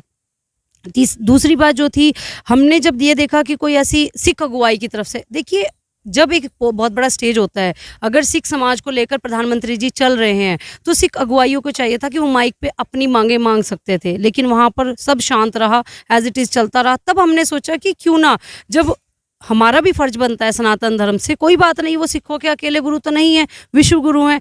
तब हमने धरना प्रदर्शन की मांग की कि देखिए, हम प्रधानमंत्री जी तक अपनी बात पहुंचाएंगे कि हमारी जो मांगे हैं, जैसे कि पिताश्री ज्ञान तेजपाल सिंह जी ने बताया, पहली मांग तो वही है कि गुरु तेग बहादुर जी के नाम पर विश्वविद्यालय की घोषणा की जाए, ताकि हमारे बच्चों में अच्छे संस्कार आएँ, ताकि समाज का अच्छा निर्माण हो, एक सशक्त भारत की हम मिसाल दे सके कि हम जिस भारत में रहते हैं वो सशक्त है। आज हम देखते हैं औरंगजेब को पढ़ाया जाता है, मुगलों जिन लोगों ने हमारे ऊपर अत्याचार किए उनके नाम से हमें पढ़ाई बढ़ाई जाती है। तो क्यों ना भारत सशक्त बने, तो हमारे बच्चे जब पढ़ेंगे कि देखो छोटे छोटे साहिबजादों ने कितनी बड़ी शहादत दी, तो वो साहसी बनेंगे, वीरता का प्रदर्शन होगा। दूसरी जो हमारी मांग थी कि श्री गुरु तेग बहादुर जी जिन्होंने मानवीय अधिकारों के लिए शहादत दी, आज red cross society, human rights societies हैं, वो इनके नाम पर ही है, क्योंकि गुरु तेग बहादुर जी के टाइम से शुरू हुआ है मानव अधिकार आयोग। तो मैं चाहती हूँ कि हमारी ब्रिगेड चाहती है कि 1 मई को मानव अधिकार दिवस के रूप में मनाया जाए, स्कूल कॉलेजेस में सब जगह बच्चों को बताया जाए कि मानव अधिकार कहाँ से आए, किसने सिखाए। तीसरी बात जो है, देखिए बहुत दुख की बात है कि जिस इंसान के हाथ बेगुनाहों के खून से रंगे हुए हैं, आप जानते भी हैं उनका नाम, उनके नाम से आज एयरपोर्ट का नाम है इंटरनेशनल एयरपोर्ट। हम चाहते हैं कि गुरु तेग बहादुर जी के नाम से वो एक अंतर्राष्ट्रीय हवाई अड्डा हो, क्योंकि आज जब भी मैं देखती हूँ कि हमारा सिख समाज भी कहीं ना कहीं बहुत दुखी होता है कि हम जिस इंसान ने हमारे सिखों के साथ हमारे बेगुनाहों के खून से हाथ रंगे हैं, तो आज उसी के नाम से एयरपोर्ट है। आज अगर श्री गुरु तेग बहादुर जी के नाम से एयरपोर्ट होगा तो देश विदेश से जब यात्री उतरेंगे तो एक नई मिसाल कायम होगी कि आज हम श्री गुरु तेग बहादुर एयरपोर्ट पे उतरे हैं, एक नया भारत बनेगा। आज लोगों को गर्व होगा इन बातों पे, तो क्यों ना उनके नाम पर एयरपोर्ट का नाम रखा जाए, ताकि हमारे देश के नहीं पूरा विदेश भी आकर पहुंचे गुरु तेग बहादुर जी कौन है, भारत के लिए मिसाल बने। चौथी मांग जो है, देखिए हमारे जो राष्ट्रीय चिन्ह है, हम हमेशा गर्व से कहते हैं, सत्यमेव जयते भी जो हम बहुत गर्व से कहते हैं, मेरा भारत महान भी कहते हैं, लेकिन आज अगर बच्चों के मुंह से सुना जाता है तो राष्ट्रपिता किसको कहते हैं, उसका संवैधानिक दर्जा भी श्री गुरु तेग बहादुर जी को मिलना चाहिए, ताकि आज हमारे बच्चे सनातन हो चाहे सिख हो, वो गर्व से कहे कि हमारे राष्ट्रपिता श्री गुरु तेग बहादुर जी हैं। श्री गुरु तेग बहादुर जी ऐसी शहादत इस पूरे भारतवर्ष में किसी ने नहीं दी, वो ऐसे महापुरुष हैं। 5वीं मांग जो है कि श्री गुरु तेग बहादुर जी जो कि धर्म की चादर है, मानवता की चादर है, आज उनके नाम पर कोई ऐसा संग्रहालय बनाया जाए, एक ऐसा म्यूजियम बनाया जाए जहां पर अपने पहचान हम लोग खुद कर सके कि हम किस धर्म से बिलोंग करते हैं, आज हमारे धर्मों की रक्षा किसने की। देखिए कुछ ये मांगे हैं जो हम, और जो लास्ट महत्वपूर्ण मांग है इस भारतवर्ष में, हमेशा क्या है, संविधान के ऊपर ही बात होती है, संवैधानिक तौर पर ही सजाएं मिलती हैं, सजाओं से रिहा किया जाता है। आज इतने सारे सिंह बंदी हैं जो अपनी सजाएं काट चुके हैं, लेकिन उनकी रिहाई नहीं हुई है अभी तक। लेकिन संवैधानिक तौर से अगर देखा जाए तो मेरी माननीय सुप्रीम कोर्ट से भी अपील है हाथ जोड़कर कि आप जिस संज्ञान ले जरूर कि जिनकी सजाएं पूरी हो चुकी हैं आप उनको रिहा करें, क्योंकि ये तो असंवैधानिक तौर से अगर कोई सरकार या कोई सुप्रीम कोर्ट भी अगर इस तरीके से करती है तो ये ठीक नहीं है। व्यवहार उनके साथ भी दूसरे नागरिक के दर्जे जैसा व्यवहार ना किया जाए, आम आदमी के जैसा, क्योंकि कोई भी अगर गलती करता है तो सजा के बाद उसको माफ़ कर देना चाहिए। बड़ी सच्ची सुच्ची सोच है भैन जी ਤੁਹਾਡੀ, मगर कुछ कॉन्ट्रोवर्सी कह लिए, कुछ सवाल कह लिए ਤੁਹਾਡੇ ਨਾਲ ਵੀ ਨੇ, ਗਿਆਨੀ ਜੀ ਨਾਲ ਵੀ ਨੇ, ਤੁਹਾਡੇ ਦੋਨਾਂ ਦੇ ਨਾਲ ਗੱਲ ਮੈਂ ਪਹਿਲੀ ਵਾਰ ਕਰ ਰਿਹਾ ਗੱਲ। ਲਗਾਤਾਰ ਸੋਸ਼ਲ ਮੀਡੀਆ ਤੇ ਅਸੀਂ ਤੁਹਾਡੇ ਸਾਰ ਦੀ ਵੀਡੀਓ ਗੁਰੂ ਤੇਗ ਬਹਾਦਰ ਬ੍ਰਿਗੇਡ ਜਿਹੜੀ ਬਣਾਈ ਹੈ ਉਹਨਾਂ ਦੀ ਸਿੱਖ ਸਮਾਜ ਲਫ਼ਜ਼ ਵਰਤਿਆ ਜਾਂਦਾ ਹੈ। ਸਾਡੀ ਸਿੱਖ ਕੌਮ ਇੱਕ ਵੱਖਰਾ ਧਰਮ ਹੈ, ਧਰਮ ਤੇ ਸਮਾਜ ਵਿੱਚ ਨਾ ਬੜਾ ਫਰਕ ਆਉਂਦਾ ਹੈ। ਤੇ ਮੇਰਾ ਸਿੱਧਾ ਸਵਾਲ ਭੈਨ ਜੀ ਨਾਲ ਵੀ ਇਹ ਤੁਹਾਨੂੰ ਹੈ ਕਿ ਤੁਸੀਂ ਸਿੱਖ ਧਰਮ ਨੂੰ ਅਡਰਾ ਧਰਮ ਮੰਨਦੇ ਹੋ ਨਹੀਂ ਮੰਨਦੇ? ਦੇਖੋ ਸਾਨੂੰ ਤੇ ਗੁਰੂ ਸਾਹਿਬ ਜੀ ਨੇ ਹੀ ਇੱਕ ਵੱਖਰੀ ਸੋਚ, ਜੀਵਨ ਜਾਚ, ਉਪਦੇਸ਼, ਸਿਧਾਂਤ ਬਖਸ਼ਿਆ। ਸੋ ਇਸ ਨੂੰ ਬਾਰ-ਬਾਰ ਦੁਹਰਾਏ ਜਾਣਾ ਵੀ ਮੈਂ ਸਮਝਦਾ ਵੀ ਆਪਣੇ ਆਪ ਦੇ ਵਿੱਚ ਇੱਕ ਨਹੀਂ ਮੇਰਾ ਸਵਾਲ ਤੁਸੀਂ ਸਮਝੋ, ਤੁਹਾਡੇ ਵੱਲੋਂ ਔਰ ਭੈਣ ਜੀ ਵੱਲੋਂ ਇੱਕ ਲਫ਼ਜ਼ ਵਰਤਿਆ ਗਿਆ ਸਮਾਜ ਹੁੰਦਾ ਇੱਕ ਛੋਟਾ ਜਿਹਾ ਤਬਕਾ। ਗੁਰੂ ਸਾਹਿਬ ਨੇ ਸਾਨੂੰ ਇੱਕ ਵੱਖਰਾ ਧਰਮ ਦਿੱਤਾ, 5 ਕਕਾਰਾਂ ਦੀ ਦਾਤ ਦੇ ਕੇ ਇੱਕ ਵੱਖਰਾ ਧਰਮ ਸਿਰਜਿਆ, ਖਾਲਸਾ ਸਿਰਜਿਆ। ਅਗਰ ਅਸੀਂ ਉਸ ਧਰਮ ਨੂੰ ਇੱਕ ਸਮਾਜ ਨਾਲ ਜੋੜ ਦਾਂਗੇ, ਤੁਹਾਨੂੰ ਲੱਗਦਾ ਨਹੀਂ ਅਸੀਂ ਗੁਰੂ ਸਾਹਿਬ ਦੀ ਕੀਤੀ ਹੋਈ ਸੇਵਾ ਨੂੰ ਛੋਟਾ ਕਰ ਰਹੇ ਹਾਂ? ਦੇਖੋ ਧਰਮ ਇੱਕ ਬਹੁਤ ਵੱਡਾ ਵਿਸ਼ਾ ਹੈ। ਧਰਮ ਸਮੁੱਚੀ ਸ੍ਰਿਸ਼ਟੀ ਦੇ ਵਾਸਤੇ ਯੂਨੀਵਰਸਲ ਲਾਅ ਹੋਇਆ ਕਰਦਾ ਹੈ, ਜੋ ਗੁਰੂ ਨਾਨਕ ਸਾਹਿਬ ਸ੍ਰਿਸ਼ਟੀ ਤੇ ਲੈ ਕੇ ਆਏ, ਧਰਤੀ ਤੇ ਲੈ ਕੇ ਆਏ, ਗੁਰੂ ਸਾਹਿਬ ਜੀ ਨੇ ਮਨੁੱਖਤਾ ਨੂੰ ਦਿੱਤਾ ਹੈ। ਮੈਂ ਸਮਝਦਾ ਅਸੀਂ ਕਹਿੰਦੇ ਹਾਂ ਵੀ ਗੁਰੂ ਨਾਨਕ ਸਾਹਿਬ ਸਾਡੇ ਗੁਰੂ ਨੇ। ਇਸ ਨੂੰ ਇਸ ਤਰ੍ਹਾਂ ਕਿਹਾ ਜਾ ਸਕਦਾ ਕਿ ਜਿਹੜਾ ਮਨੁੱਖ ਗੁਰੂ ਨਾਨਕ ਸਾਹਿਬ ਜੀ ਦੀ ਵਿਚਾਰਧਾਰਾ ਨੂੰ ਫੋਲੋ ਕਰਦਾ ਗੁਰੂ ਨਾਨਕ ਸਾਹਿਬ ਜੀ ਦਾ ਸਿੱਖ ਹੈ, ਕਿਉਂਕਿ ਵਿਚਾਰਧਾਰਾ ਤੋਂ ਬਿਨਾਂ ਤਾਂ ਸਿੱਖ ਨਹੀਂ ਨਾ ਹੋ ਸਕਦਾ। ਸਿੱਖੀ ਸਿੱਖਿਆ ਗੁਰ ਵਿਚਾਰ। ਗੁਰੂ ਸਾਹਿਬ ਜੀ ਨੇ ਕਿਹਾ ਨਾ ਹਮ ਹਿੰਦੂ ਨਾ ਮੁਸਲਮਾਨ, ਜੋ ਵੱਡੀਆਂ ਵਿਚਾਰਧਾਰਾ ਇਸ ਭਾਰਤ ਖੰਡ ਵਿੱਚ ਚੱਲ ਰਹੀਆਂ ਸੀ, ਗੁਰੂ ਸਾਹਿਬ ਨੇ ਕਿਹਾ ਸਾਡਾ ਉਹਨਾਂ ਦੇ ਨਾਲ ਕੋਈ ਸੰਬੰਧ ਨਹੀਂ ਹੈਗਾ, ਸਾਡਾ ਉਹਨਾਂ ਤੋਂ ਸਿਧਾਂਤ ਵੱਖਰਾ ਹੈ, ਸਾਡਾ ਜਨਮ ਵੱਖਰਾ ਹੈ, ਸਾਡਾ ਮਰਨ ਵੱਖਰਾ ਹੈ, ਸਾਡੇ ਕਾਰਜ ਵੱਖਰੇ ਨੇ, ਸਾਡੇ ਬੋਲ ਬਾਲੇ ਵੱਖਰੇ ਨੇ, ਹਰ ਤਰੀਕੇ ਨਾਲ ਪਹਿਰਾਵਾ ਵੱਖਰਾ ਹੈ, ਸਾਡਾ ਸਭ ਕੁਝ ਉਹਨਾਂ ਤੋਂ ਵੱਖਰਾ ਹੈ। ਲੇਕਿਨ ਵੱਖਰੇਵਾਂ ਹੁੰਦੇ ਹੋਏ ਵੀ ਅਸੀਂ ਸਾਰਿਆਂ ਦੀ ਨਾਨਕ ਨਾਮ ਚੜ੍ਹਦੀ ਕਲਾ ਤੇਰੇ ਭਾਣੇ ਸਰਬੱਤ ਦੇ ਭਲੇ ਦੀ ਅਸੀਂ ਗੱਲ ਕਰਦੇ ਹਾਂ, ਹੈ ਨਾ। ਜਦੋਂ ਕਿ ਤੁਸੀਂ ਦੂਜੇ ਸਮੁਦਾਇ ਜਾਂ ਧਰਮ ਜਾਂ ਕਮਿਊਨਿਟੀ ਦੀ ਗੱਲ ਕਰਦੇ ਹੋ, ਉਹਨਾਂ ਦੇ ਵਿੱਚ ਇੱਕ ਆਪਣੇ ਸਮਾਜ ਨੂੰ ਅੱਗੇ ਲੈ ਕੇ ਚੱਲਣ ਦੀ ਗੱਲ ਹੁੰਦੀ ਹੈ। ਲੇਕਿਨ ਸਿੱਖ ਸਮਾਜ ਕਹਿ ਲਓ ਜਾਂ ਸਿੱਖ ਧਰਮ ਕਹਿ ਲਓ, ਸਮਾਜ ਅਤੇ ਧਰਮ, ਮੈਂ ਸਮਝਦਾ ਵੀ ਇਸ ਨੂੰ ਜੇ ਅਸੀਂ ਵੱਖਰਾ ਵੱਖਰਾ ਨਹੀਂ ਕਹਿ ਸਕਦੇ, ਇੱਕ ਸਿੱਕੇ ਦੇ ਦੋ ਪਹਿਲੂ ਕਹਿ ਸਕਦੇ ਹਾਂ। ਇੱਕ ਧਰਮੀ ਮਨੁੱਖ ਇੱਕ ਸਮਾਜ ਦਾ ਹਿੱਸਾ ਹੁੰਦਾ ਤੇ ਸਮਾਜ ਦੇ ਵਿੱਚ ਹੀ ਧਰਮੀ ਮਨੁੱਖ ਹੋਇਆ ਕਰਦੇ ਨੇ। ਸੋ ਉਸ ਤਰੀਕੇ ਦੇ ਨਾਲ ਸਿੱਖ ਇੱਕ ਯੂਨੀਵਰਸਲ ਧਰਮ ਹੈ। ਗੁਰੂ ਸਾਹਿਬ ਜੀ ਨੇ ਆਪ ਨਾਰਾਇਣ ਕਲਾ ਧਾਰ ਜਗ ਮਹਿ ਪਰਵਰਿਓ, ਪਰਮੇਸ਼ਵਰ ਆਪ ਇਸ ਜਿੰਨੇ ਵੀ ਗੁਰਮਤਿ ਦੇ ਸਿਧਾਂਤ ਨੇ, ਪੰਜ ਕਕਾਰ ਗੁਰੂ ਗੋਬਿੰਦ ਸਿੰਘ ਮਹਾਰਾਜ ਜੀ ਨੇ ਦਿੱਤੇ ਨੇ, ਮੈਂ ਸਮਝਦਾ ਵੀ ਪੂਰੀ ਮਨੁੱਖਤਾ ਵਾਸਤੇ ਨੇ। ਲੇਕਿਨ ਜੋ ਧਾਰਨ ਕਰ ਲੈਂਦਾ ਉਹ ਖਾਲਸਾ ਹੋ ਜਾਂਦਾ। ਧਾਰਨ ਤੇ ਕੋਈ ਵੀ ਕਰ ਸਕਦਾ, ਕਿਸੇ ਵੀ ਜਾਤੀ ਦਾ ਕਰ ਸਕਦਾ, ਕਿਸੇ ਵੀ ਕਮਿਊਨਿਟੀ ਦਾ ਕਰ ਸਕਦਾ, ਕਿਸੇ ਵੀ ਸਮਾਜ ਦਾ ਕਰ ਸਕਦਾ, ਲੇਕਿਨ ਜਦੋਂ ਕਰ ਲੈਂਦਾ ਫਿਰ ਉਹਨੂੰ ਅਸੀਂ ਖਾਲਸਾ ਕਹਿ ਦਿੰਦੇ ਹਾਂ। ਤੁਸੀਂ ਜੋ ਤਰਕ ਦਿੱਤੇ ਨੇ, ਮੈਂ ਉਸ ਤਰਕਾਂ ਦੇ ਉੱਤੇ ਦੂਸਰੇ ਪਾਸੇ ਨਹੀਂ ਜਾਣਾ ਚਾਹੁੰਦਾ, ਮਗਰ ਸਿੱਖਾਂ ਦੀ ਨੇ ਇੱਕ ਬੜੀ ਪੁਰਾਣੀ ਮੰਗ ਰਹੀ ਹੈ ਪਿਛਲੇ 60-70 ਸਾਲਾਂ ਤੋਂ। ਆਰਟੀਕਲ 25(20) ਦੇ ਅੰਦਰ ਸਾਨੂੰ ਕਿਸਾਦਾਰੀ ਹਿੰਦੂ ਦਾ ਦਰਜਾ ਦਿੱਤਾ ਗਿਆ। ਇਹ ਵੀ ਸਿੱਖਾਂ ਦੀ ਬੜੀ ਵੱਡੀ ਮੰਗ ਹੈ। ਮਾਫ ਕਰਨਾ, ਅਗਰ ਅਸੀਂ ਤੁਹਾਡੇ ਤਰਕ ਦੇ ਹਿਸਾਬ ਨਾਲ ਦੇਖੀਏ ਤੇ ਫਿਰ ਆਪਾਂ ਤੇ ਗੱਲ ਹੀ ਨਹੀਂ ਕਰ ਸਕਦੇ ਸਰਕਾਰ ਦੇ ਨਾਲ ਕਿ ਸਿੱਖ ਕੌਮ ਨੂੰ ਇੱਕ ਅਡਰਾ ਧਰਮ ਸਰਕਾਰ ਮੰਨੇ। ਸਰਕਾਰ ਤੇ ਤੁਹਾਡੇ ਵਾਲੇ ਹੀ ਅਲਫਾਜ਼ ਵਰਤ ਦੇਗੀ ਕਿ ਸਿੱਖ ਯੂਨੀਵਰਸਲ ਧਰਮ ਹੈ ਤੇ ਅਸੀਂ ਖਾਲਸੇ ਨੂੰ ਵੱਖਰਾ ਹੀ ਨਹੀਂ ਮੰਨਦੇ। ਮੇਰਾ ਸਵਾਲ ਫਿਰ ਉੱਥੇ ਹੀ ਆਉਂਦਾ ਹੈਗਾ, ਸਿੱਖ ਸਮਾਜ ਉਹ ਸਿੱਖ ਧਰਮ ਨੂੰ ਆਪਾਂ ਅਲੱਗ-ਅਲੱਗ ਕਿਵੇਂ ਕਰਾਂਗੇ? ਆਪਾਂ ਇਹ ਨਹੀਂ ਕਹਿ ਰਹੇ ਹੈਗੇ ਕਿ ਖਾਲਸਾ ਧਰਮ ਮਾਨਵਤਾ ਦੇ ਲਈ ਸਜਾ। ਗੁਰੂ ਸਾਹਿਬ ਨੇ ਖਾਲਸਾ ਅਕਾਲ ਪੁਰਖ ਕੀ ਫੌਜ ਲਫ਼ਜ਼ ਵਰਤਿਆ, ਪੂਰੀ ਸ੍ਰਿਸ਼ਟੀ ਦੀ ਸੇਵਾ ਦੇ ਲਈ ਰੱਖਿਆ ਹੈਗਾ। ਤੇ ਤੁਹਾਡੀ ਗੱਲ ਦਾ ਤਾਂ ਮੈਂ ਜਿੰਨੀ ਮੈਨੂੰ ਗੁਰੂ ਸਾਹਿਬ ਨੇ ਮੱਤ ਬਖਸ਼ੀ ਮੈਂ ਤਾਂ ਉਨੀ ਹੀ ਗੱਲ ਕਰਾਂਗਾ। ਤੁਹਾਨੂੰ ਲੱਗਦਾ ਨਹੀਂ ਸਿੱਖ ਸਮਾਜ ਨਹੀਂ ਸਿੱਖ ਧਰਮ ਲਫ਼ਜ਼ ਵਰਤਿਆ ਜਾਣਾ ਚਾਹੀਦਾ? ਦੇਖੋ, ਬਿਲਕੁਲ ਸਹੀ ਗੱਲ ਹੈ ਤੁਹਾਡੀ। ਸਿੱਖ ਧਰਮ ਲਫ਼ਜ਼ ਅਗਰ ਅਸੀਂ ਵਰਤਨੇ ਆ ਤੇ ਉਹ ਸਮੁੱਚੇ, ਮੈਂ ਕਹਿੰਦਾ ਵੀ ਸਿੱਖ ਸਮਾਜ ਦੇ ਉੱਤੇ ਉਹਨੂੰ ਲਾਗੂ ਨਹੀਂ ਹੋ ਸਕਦਾ, ਕਿਉਂਕਿ ਅਸੀਂ ਗੁਣਾਂ ਦੀ ਗੱਲ ਕਰਦੇ ਹਾਂ। ਦੇਖੋ, ਪਹਿਰਾਵਾ ਦੇਖ ਕੇ ਅਸੀਂ ਇਹ ਕਹਿ ਸਕਦੇ ਹਾਂ ਵੀ ਇਹ ਸਿੱਖ ਹੈ, ਲੇਕਿਨ ਗੁਰੂ ਸਾਹਿਬ ਜੀ ਦੀ ਕਸਵੱਟੀ ਤੇ ਉਹ ਖਰਾ ਹੈ ਜਾਂ ਨਹੀਂ ਹੈ, ਉਹ ਧਰਮੀ ਹੈ ਜਾਂ ਨਹੀਂ ਹੈ, ਇਹ ਤੇ ਬਾਅਦ ਦੀ ਗੱਲ ਹੈ ਨਾ। ਇਸੇ ਕਰਕੇ ਜਦੋਂ ਅਸੀਂ ਸਿੱਖ ਧਰਮ ਕਹਿ ਦਿੰਦੇ ਹਾਂ ਨਾ, ਤੇ ਉਹ ਜਿਹੜੇ ਲੋਕ ਨੇ ਜਿਨ੍ਹਾਂ ਨੇ ਸਿਰਫ ਪਹਿਰਾਵਾ ਧਾਰਨ ਕੀਤਾ ਹੋਇਆ, ਉਹ ਵੀ ਆਪਣੇ ਆਪ ਤੇ ਧਰਮ ਦੀ ਸਟੈਂਪ ਲਾ ਲੈਂਦੇ ਨੇ। तो पेखी हो गए ना, माथे तिलक हथ माला पाना, लोगन आराम खिलोना जाना, वो तो फिर ये यूनीवर्सल गल आ जाती है। भैन जी तो ही ये सवाल कहने, भैन जी तुसी भी लफ्ज़ वरत्या, साडे देश के प्रधानमंत्री मोदी साहब ने भी लफ्ज़ वरत्या कि हिंदुओं की राखी दे लई, इस देश की राखी लई। तुहानूं लगदा नहीं असीं गुरु साहब की कुर्बानी नूं बड़ा छोटा कर दिता, सिर्फ हिंदू धर्म दे नाल जोड़ के? उन्होंने ज़ालम के खिलाफ शहादत दी, जुल्म के खिलाफ दी। अगर उस वेले मुगल ना होंदे, अंग्रेज होंदे, कोई तीजी धीर होंदी, तो गुरु साहब ने तो जिहड़े उन्हां दे मजलूम आए सन कश्मीरी पंडित, माफ़ करना, आते फिल्मां दे अंदर वो भी इतिहास भी गालिया जा रहा जी कश्मीरी पंडित तो गए नहीं सी। ते कित्थे ना कित्थे तुहानूं लगदा नहीं कि असीं गुरु तेग बहादुर साहब की शहादत नूं बड़ा छोटा करके आंक रहे हैं खाली हिंदुओं की राखी लई? उन्होंने तो इंसानियत मानवता की राखी दे लिए काम किया। देखिए वीर जी, मैं इसके ऊपर बहुत सारी बातें उठाती आई हूँ, मेरा विरोध भी हुआ है इसी बात नहीं, मैं आपको एक मिनट के लिए रोकूंगा। मैं तारीफ कर रहा हूँ, आप जो काम कर रहे हैं वो हमारे सिख लीडरों को करना चाहिए, बट जहाँ पर आपके कुछ, देखिए मैं ये क्वेश्चन इसलिए क्लियर कर रहा हूँ और मैं हिंदी में भी आपको इसलिए एक्सप्लेन कर रहा हूँ कि जो लोग आपकी इन सेवाओं पर क्वेश्चन मार्क करते हैं, आज मैं वो सारे रेज कर रहा हूँ ताकि उनको भी जवाब मिल सके। देखिए, मैंने यहाँ तक कि ये भी बोला था और अपने सिख जथेबंदियों से भी अपील की थी कि आप श्री गुरु तेग बहादुर जी को ये ना कहें कि वो हिंदुओं के रक्षक थे। अगर वो हिंदुओं के रक्षक है तो कहाँ है वो हिंदू? उनको मानते क्यों नहीं? मेरा सवाल है ये अपने हिंदू भाई बहनों से। अगर आप एक शब्द में कहते हैं कि हमारे हिंदू के रक्षक हैं, हिंदू धर्म के रक्षक हैं, फिर वो हिंदू धर्म के रक्षक वो कहाँ हैं, लोग कहाँ हैं? आज वो फिर क्यों अपने मंदिरों को और उनको अपने त्योहारों को मानते हैं? फिर वो श्री गुरु तेग बहादुर जी की शरण में क्यों नहीं आते? तो मेरे ये सवाल बहुत लोगों को कटाक्ष करता है कि देखिए, श्री गुरु तेग बहादुर जी को बहुत छोटे से एक समूह में मत लाइए। उनका दर्जा बहुत विश्व लेवल का, उनका दर्जा। मैंने एक पुस्तक लिखी है, मुझे बहुत दुख होता है जब मैं एक पुस्तक देखती हूँ कि सिखों के 90 गुरु तेग बहादुर जी। हम एक पुस्तक लिख रहे हैं कि सृष्टि की चादर श्री गुरु तेग बहादुर, क्योंकि वो विश्व गुरु हैं। उनके जैसी शहादत तो इस भारतवर्ष में है ही नहीं। और दूसरी बात, मैंने इस पे भी ऑब्जेक्शन किया था, पता नहीं वो आप लोगों को सही लगता है कि नहीं, लेकिन मुझे भी नहीं पता गुरु साहब मुझसे क्या करवाना चाहते हैं। सच्चाई मैं हमेशा बोलती हूँ, तो सच्चाई के हिसाब से मैंने ये बोला था कि आप हिंद की चादर ना कहें, क्योंकि हिंद शब्द आप भी समझते हैं कि मुगलों के द्वारा दिया गया हमें एक नाम है। हालांकि लोग विरोध करते हैं मेरा, लेकिन मैं उनको कहती हूँ कि देखिए, आज उस समय हमारे माँ बाप जो थे वो साइकिल पे चलते थे, आज हम लोग गाड़ियों में चलते हैं, समय बदल चुका है। उस टाइम मुगलों के द्वारा दिया गया नाम था, तब उनको हिंद की चादर कहा गया। पर आज हमारी सिख जथेबंदियां जहाँ पर प्रचार होता है वो वहाँ हिंद की चादर कहती हैं, कहते हैं हिंदू धर्म के रक्षक। तो मैं कहती हूँ कि वो हिंदू धर्म के रक्षक नहीं, वो मानवता के रक्षक है, धर्म की चादर है, सृष्टि की चादर है। आप उनको उस तरीके से इंट्रोड्यूस करो। मुझे बहुत दुख होता है जब उनको सिखों का गुरु कहा जाता है, क्योंकि आज अगर उन्होंने सनातन के लिए अपनी शहादत दी है, हिंदू धर्म के लिए दी है, तो वो हिंदू आज कहाँ है?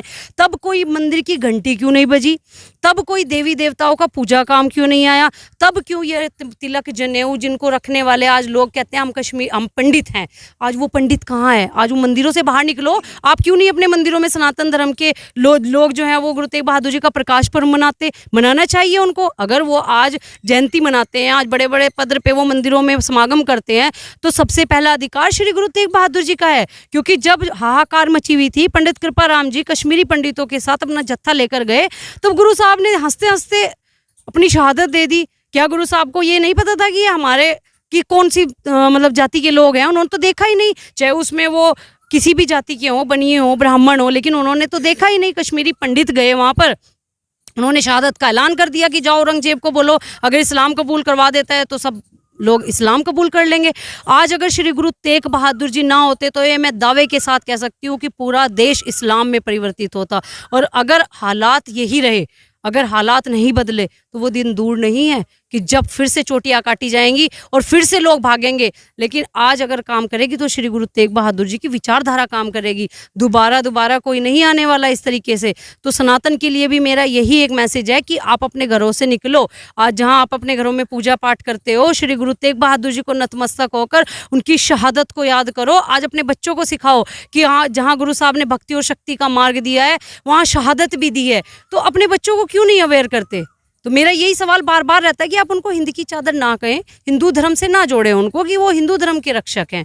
बहुत सारे सवाल हैं जो मेरे मन में उठते हैं, उनका मैं आंसर लोगों को देती भी हूँ। लेकिन कुछ लोग हैं, उसको अपने ही लोग जो आज बड़े बड़े स्टेजों पर हैं, सिख जथेबंदियां हैं, वो भी सवाल उठाती हैं कि आप क्यों हिंदू धर्म के रक्षक वो नहीं थे। मैंने अब भी बोल रही हूँ ऑन कैमरा और हमेशा बोलती रहूँगी, क्योंकि देखो जो लोग प्रचार करते हैं, आज मैं अपने दिल से बोलती हूँ कि मैं प्रचारकों की तरह नहीं, मैं गुरु तेग बहादुर जी की बेटी बन के काम करती हूँ।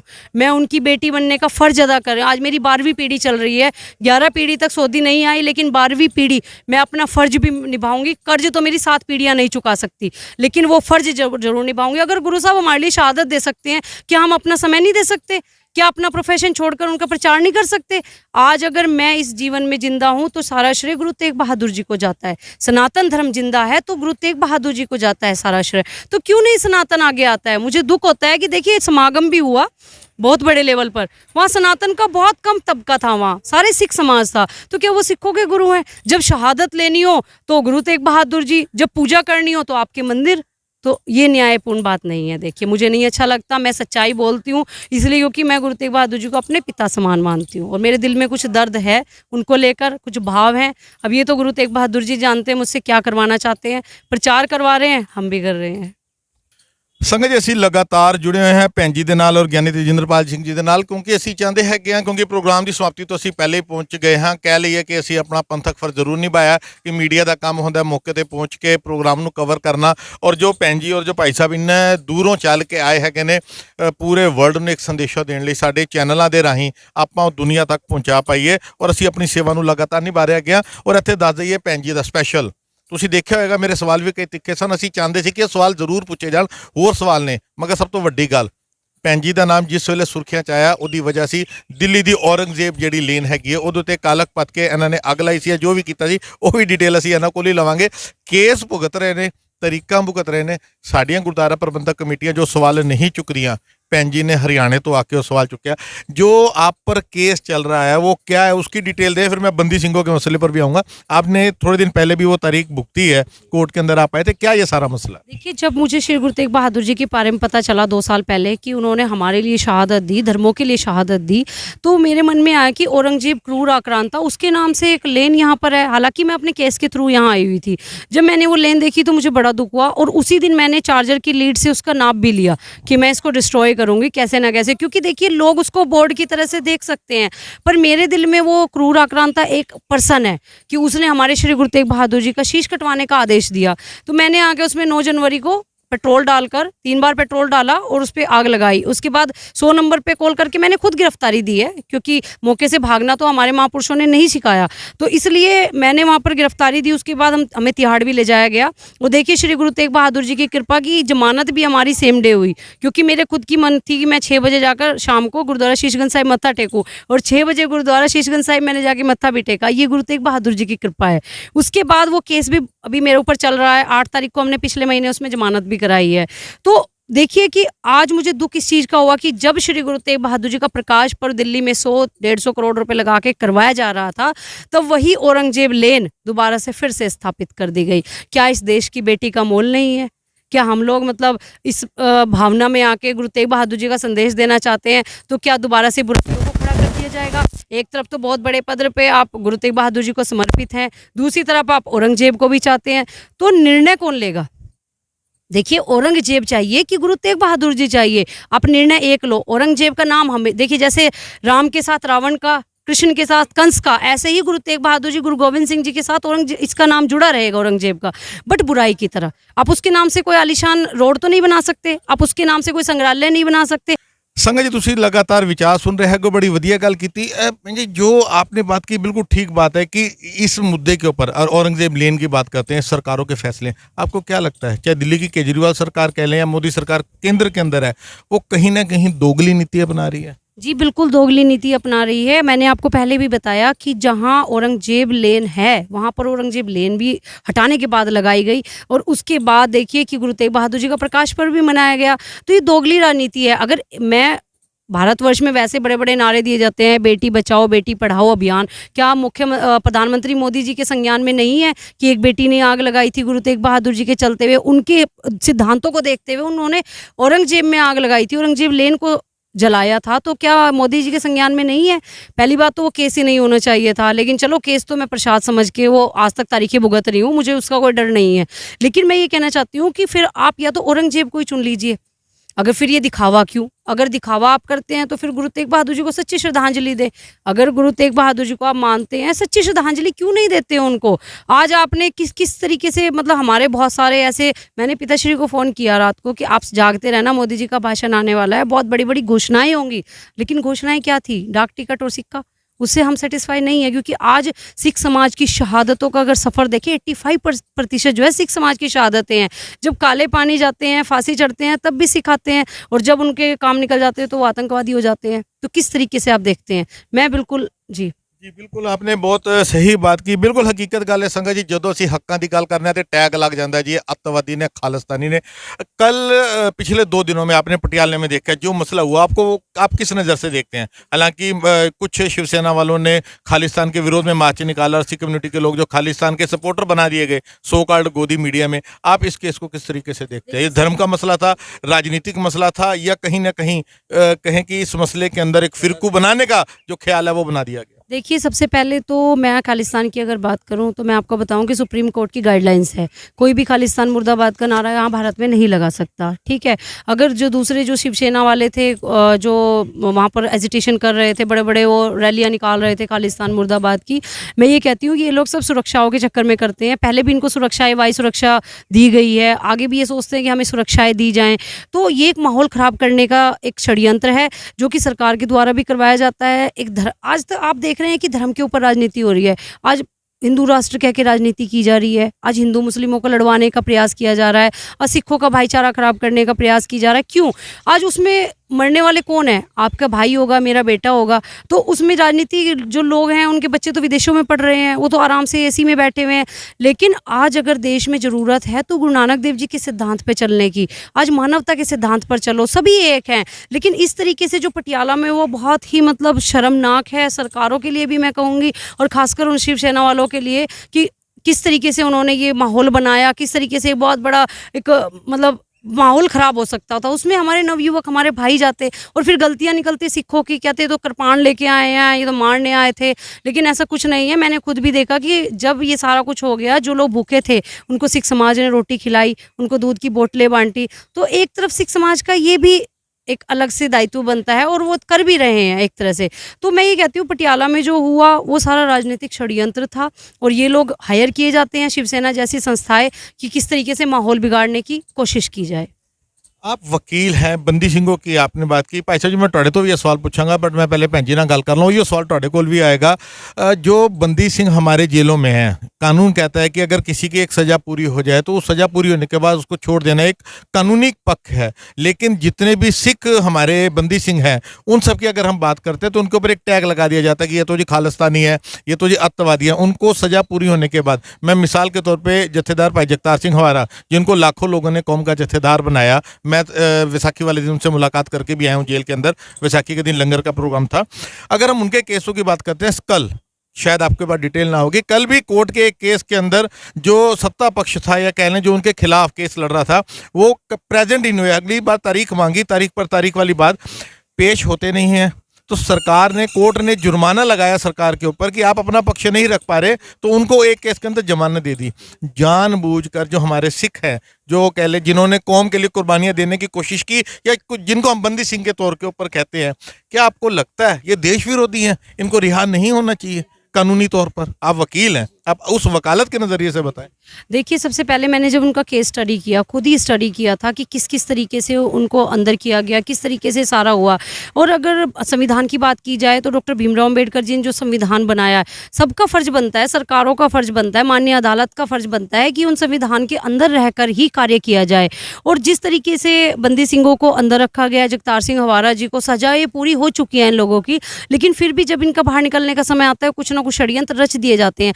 जब एक बलात्कारी बहुत बड़े बड़े लेवल पर ये लोग पेरोल पे आ सकते हैं, ये लोग रिहा हो सकते हैं, तो जगतार सिंह हवारा क्यों नहीं?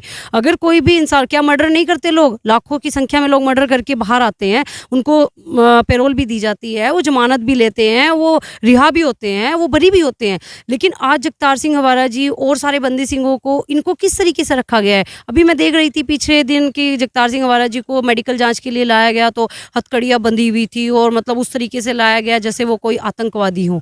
देखिए, अगर उन्होंने कोई काम किया है, उन्होंने कोई गलत कार्य किया है, तो उसको सजा कोर्ट के द्वारा दी गई, लेकिन अब रिहा कर देना चाहिए। सजा पूरी भी हो चुकी। सजा पूरी हो चुकी है। और मैं तो माननीय अदालत से, अपनी सुप्रीम कोर्ट से भी हाथ जोड़कर अपील करती हूँ कि आप उन बंदी सिंहों को रिहाई कीजिए, क्योंकि देश में सिख समाज का बहुत योगदान है।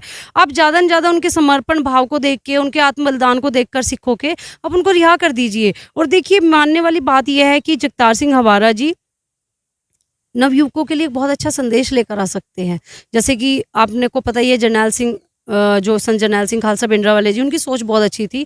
शायद उनको लोगों ने बहुत गलत तरीके से मतलब इंट्रोड्यूस किया, लेकिन मैं खुद सनातन से होने के बावजूद मैंने उनको पढ़ा है, उनका आनंदपुर साहब का मता पढ़ा है। बहुत सारी चीज़ें हैं जो हमारे देश में गलत तरीके से इंट्रोड्यूस की जा रही हैं। आज अगर विचारधाराओं की बात करें तो विचारधारा लागू की जा सकती है, हमारे नवयुवकों तक ये संदेश जा सकता है।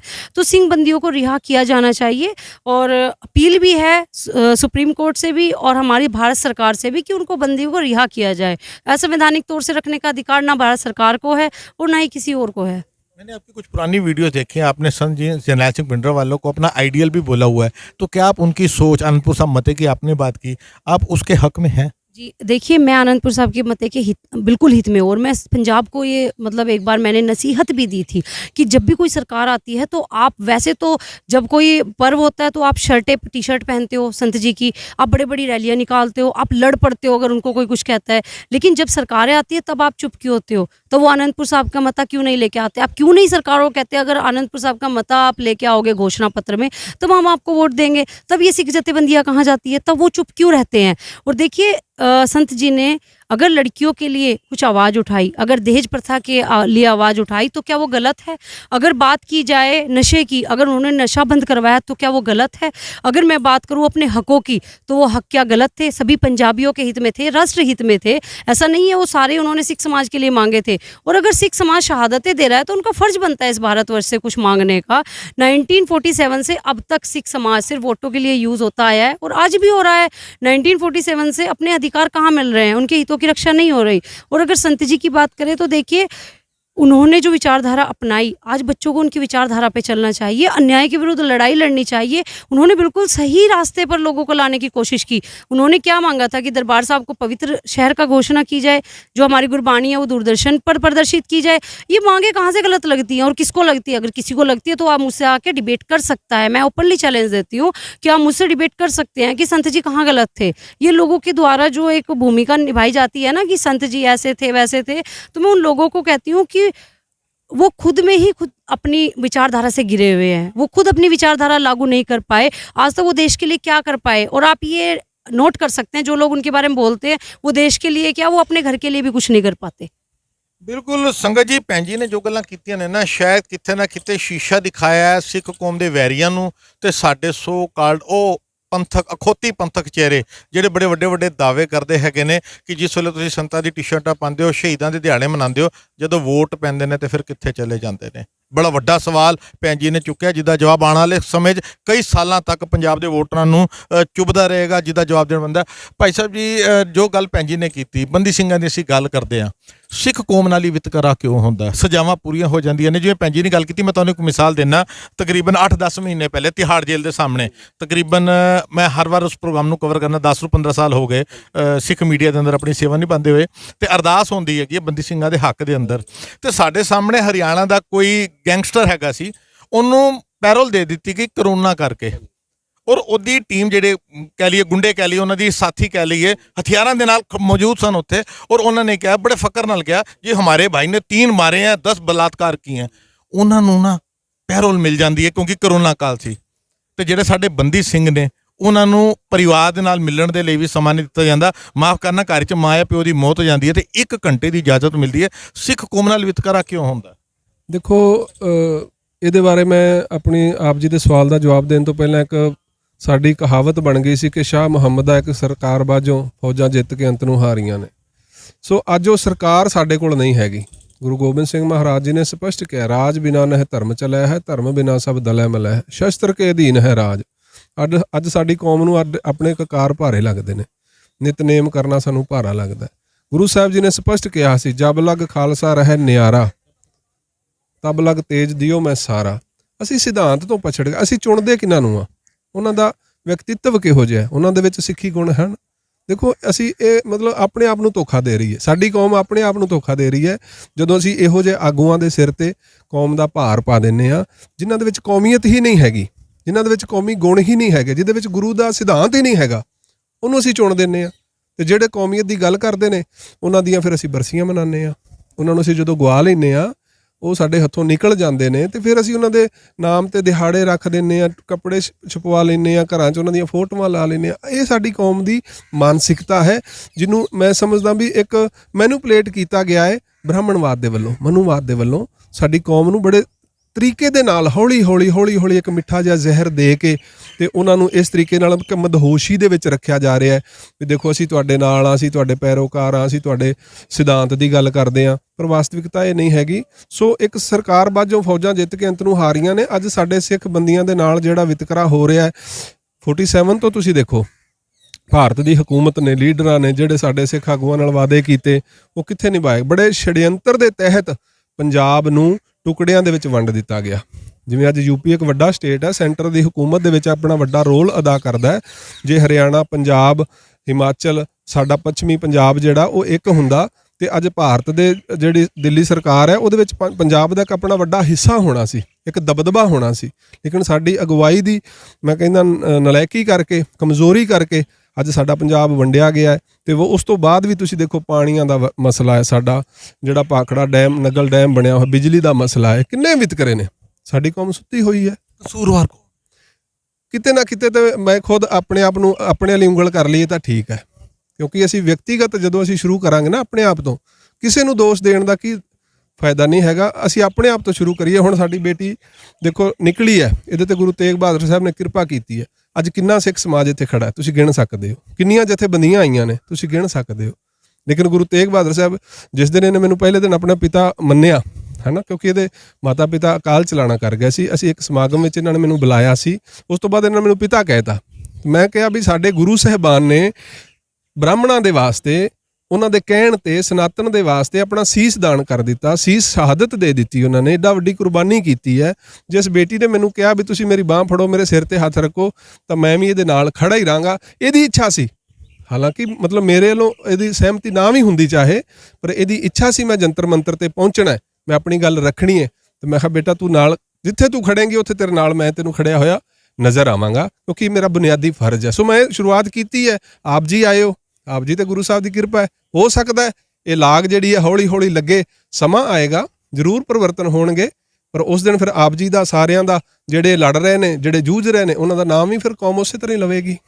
ਬਿਲਕੁਲ ਜੀ। ਏਕਤਾ ਦੀ ਮਿਸਾਲ ਕਹਿ ਲਈਏ ਕਿ ਸਾਡੀ ਇੱਕ ਹਿੰਦੂ ਭੈਣ, ਮੈਨੂੰ ਹਿੰਦੂ ਵੀ ਨਹੀਂ ਕਹਾਂਗਾ, ਜੇ ਭੈਣ ਕਹਤਾ ਤਾਂ ਫਿਰ ਇਹ ਹਿੰਦੂ ਵੀ ਨਹੀਂ ਰਹੀ। ਤੇ ਸਾਡੇ ਜਿਹੜੇ ਸਿੱਖ ਹੈਗੇ ਨੇ, ਸਾਡੇ ਗਿਆਨੀ ਜੀ ਨੇ, ਇਹ ਪਰਿਵਾਰ ਸਿਰਫ ਏਕਤਾ ਕਰਕੇ ਕਹਿ ਲਈਏ, ਇੱਕ ਪਿਆਰ ਕਰਕੇ, ਇਹ ਮਿਸਾਲ ਸਾਡੇ ਲੀਡਰ ਕਿਉਂ ਨਹੀਂ ਬਣਨ ਦਿੰਦੇ? ਕਿਤੇ ਨਾ ਕਿਤੇ ਅਗਰ ਅੱਜ ਸਾਡੇ ਮੁਲਕ ਦੇ ਅੰਦਰ ਵੰਡੀਆਂ ਪਈਆਂ ਹੋਈਆਂ ਨੇ ਧਰਮ ਦੇ ਨਾਮ ਤੇ, ਜਾਤਾਂ ਦੇ ਨਾਮ ਦੇ ਉੱਤੇ, ਸਟੇਟਾਂ ਦੇ ਨਾਮ ਦੇ ਉੱਤੇ, ਕਸੂਰਵਾਰ ਵੋਟਰ ਵੀ ਨੇ, ਕਿਉਂਕਿ ਉਹੀ ਵੋਟਰ ਉਹ ਚੁਣ ਕੇ ਲਿਆਂਦੇ ਹੈਗੇ ਨੇ ਲੀਡਰਾਂ ਨੂੰ, ਜਿਹੜੇ ਲੀਡਰ ਫਿਰ ਸਾਡੇ ਸਿਰ ਤੇ ਬਹਿ ਕੇ ਰਾਜ ਕਰਦੇ ਨੇ, ਸਾਨੂੰ ਆਪਸ ਵਿੱਚ ਲੜਾਉਂਦੇ ਹੈਗੇ ਨੇ ਤੇ ਫਿਰ ਬਾਅਦ ਹੀ ਰਾਜ ਕਰਕੇ ਸਾਡੇ ਹੀ ਸਿਰ ਤੇ ਜੁੱਤੀਆਂ ਪੈਂਦੀਆਂ ਨੇ। ਸਵਾਲ ਬਹੁਤ ਸਾਰੇ ਨੇ। ਭੈਣ ਜੀ ਦੇ ਨਾਲ ਪਹਿਲੀ ਵਾਰ ਮੁਲਾਕਾਤ ਹੋਈ ਹੈ, ਮੈਂ ਭੈਣ ਜੀ ਦੇ ਨਾਲ ਲਗਾਤਾਰ ਜੁੜਿਆ ਰਹਾਂਗਾ। ਜਦੋਂ ਵੀ ਦਿੱਲੀ ਆਣਗੇ ਦਾਸ ਆਪਣਾ ਮੀਡੀਆ ਦਾ ਫਰਜ਼ ਨਿਭਾਏਗਾ ਔਰ ਆਉਣ ਵਾਲੇ ਸਮੇਂ ਦੇ ਵਿਚਕਾਰ ਚਾਹੇ ਮੈਨੂੰ ਹਰਿਆਣਾ ਵੀ ਜਾਣਾ ਪਏ, ਜਦੋਂ ਵੀ ਮੁਲਾਕਾਤ ਹੋਏਗੀ, ਕਿਉਂਕਿ ਦਿਮਾਗੀ ਬਹੁਤ ਸਾਰੇ ਸਵਾਲ ਨੇ, ਆਪਾਂ ਇੱਕ ਅੱਧੇ ਪੌਣੇ ਘੰਟੇ ਦੇ ਪ੍ਰੋਗਰਾਮ ਵਿੱਚ ਉਹ ਸਾਰੇ ਸਵਾਲਾਂ ਨੂੰ ਨਹੀਂ ਕਰ ਸਕਦੇ।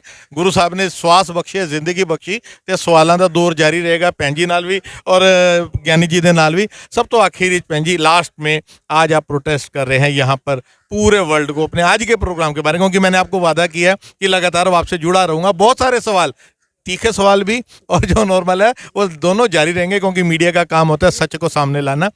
आज के प्रोटेस्ट के बारे में जाते जाते पूरे वर्ल्ड के व्यूवर्स को आप कुछ कहना चाहिए? देखिए, जो ये आज धरना प्रदर्शन यहाँ किया गया है जंतर मंतर पे, पूरे मैं देश को कहना चाहती हूँ कि पूरे देश के लिए ये गर्व की बात होना चाहिए कि श्री गुरु तेग बहादुर जी हमारे विश्व गुरु हैं।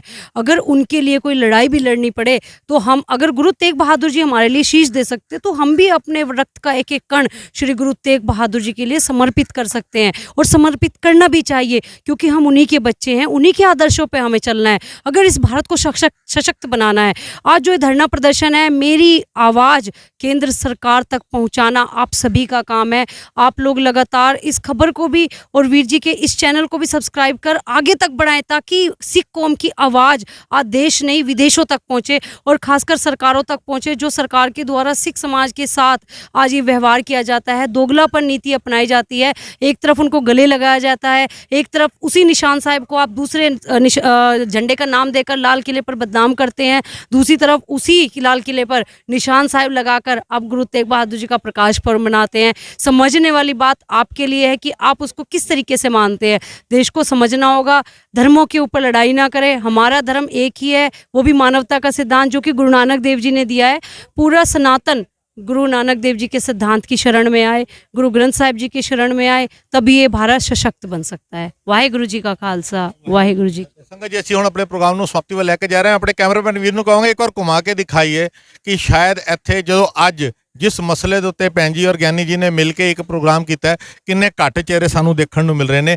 ਅਗਰ ਇਹੋ ਹੀ ਪ੍ਰੋਗਰਾਮ, ਮਾਫ ਕਰਨਾ, ਸਾਡੀ ਕੌਮ ਦੇ ਜਥੇਦਾਰਾਂ ਨੂੰ ਪ੍ਰੈਜ਼ੈਂਟ ਕਰਨਾ ਚਾਹੀਦਾ ਸੀ ਕਿ ਜੋ ਇਹਨਾਂ ਨੇ ਮੰਗਾਂ ਕੀਤੀਆਂ ਨੇ ਔਰ ਜਿਹੜੇ ਵਿਊਵਰ ਸਾਡੇ ਨਾਲ ਹੁਣ ਜੁੜੇ ਨੇ। ਆਖਿਰ ਦੇ ਅੰਦਰ ਮੈਂ ਗਿਆਨੀ ਜੀ ਨੂੰ ਕਹਾਂਗਾ ਜਿਹੜੀਆਂ ਮੰਗਾਂ ਲੈ ਕੇ ਆ ਜਾਏ ਨੇ, ਜਾਂਦੇ ਜਾਂਦੇ ਇੱਕ ਵਾਰ ਜ਼ਰੂਰ ਮੇਨ ਜਿਹੜੀਆਂ ਉਹਦੀ ਲਾਈਨਸ ਹੈਗੀਆਂ ਨੇ ਦੁਬਾਰਾ ਦੱਸ ਦੇਣ, ਤਾਂ ਕਿ ਵਿਊਵਰਸ ਨੂੰ ਪਤਾ ਲੱਗੇ ਕਿ ਅੱਜ ਇਹ ਪ੍ਰੋਟੈਸਟ ਜਿੱਥੇ ਅੱਜ ਪੂਰੀ ਕੌਮ ਨੂੰ ਖੜੇ ਹੋਣਾ ਚਾਹੀਦਾ ਸੀ, ਹਿੰਦੂ ਕਮਿਊਨਿਟੀ ਨੂੰ ਖੜੇ ਹੋਣਾ ਚਾਹੀਦਾ ਸੀ, ਸਿਰਫ 10 15 20 ਚਿਹਰੇ ਸਾਨੂੰ ਦਿਖ ਰਹੇ ਹੈਗੇ ਨੇ। ਇਹ ਸਾਡੇ ਕੌਮ ਦੇ ਲਈ ਔਰ ਘੱਟੋ ਘੱਟ ਇਸ ਮੁਲਕ ਦੇ ਲਈ ਬੜੀ ਵੱਡੀ ਬਦਕਿਸਮਤੀ ਹੈ। ਆਪਣੀਆਂ ਮੰਗਾਂ ਜਾਂਦੇ ਜਾਂਦੇ ਜ਼ਰੂਰ ਦੱਸੋ।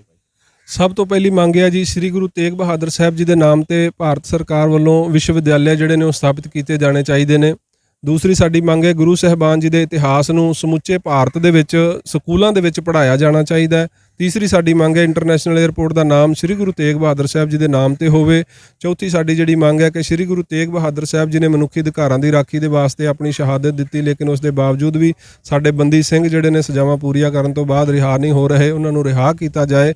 ਤੇ ਜਿਹੜੀ ਸਾਡੀ ਅਗਲੀ ਮੰਗ ਹੈ ਉਹ ਇਹ ਹੈ ਕਿ ਸ੍ਰੀ ਗੁਰੂ ਤੇਗ ਬਹਾਦਰ ਸਾਹਿਬ ਜੀ ਨੂੰ ਰਾਸ਼ਟਰਪਿਤਾ ਦਾ ਜਿਹੜਾ ਦਰਜਾ ਸੰਵਿਧਾਨਕ ਰੂਪ ਦੇ ਵਿੱਚ ਦਿੱਤਾ ਜਾਏ, ਤਾਂ ਕਿ ਹਰ ਇੱਕ ਭਾਰਤੀ ਨੂੰ ਮਾਣ ਮਹਿਸੂਸ ਹੋਵੇ, ਸਾਡੇ ਬੱਚਿਆਂ ਨੂੰ ਫਖਰ ਮਹਿਸੂਸ ਹੋਵੇ ਕਿ ਸਾਡਾ ਰਾਸ਼ਟਰਪਿਤਾ ਸ੍ਰੀ ਗੁਰੂ ਤੇਗ ਬਹਾਦਰ ਸਾਹਿਬ ਮਹਾਰਾਜ ਸੱਚੇ ਪਾਤਸ਼ਾਹ ਜੀ ਵਰਗੀ ਸ਼ਖਸੀਅਤ ਹੈ।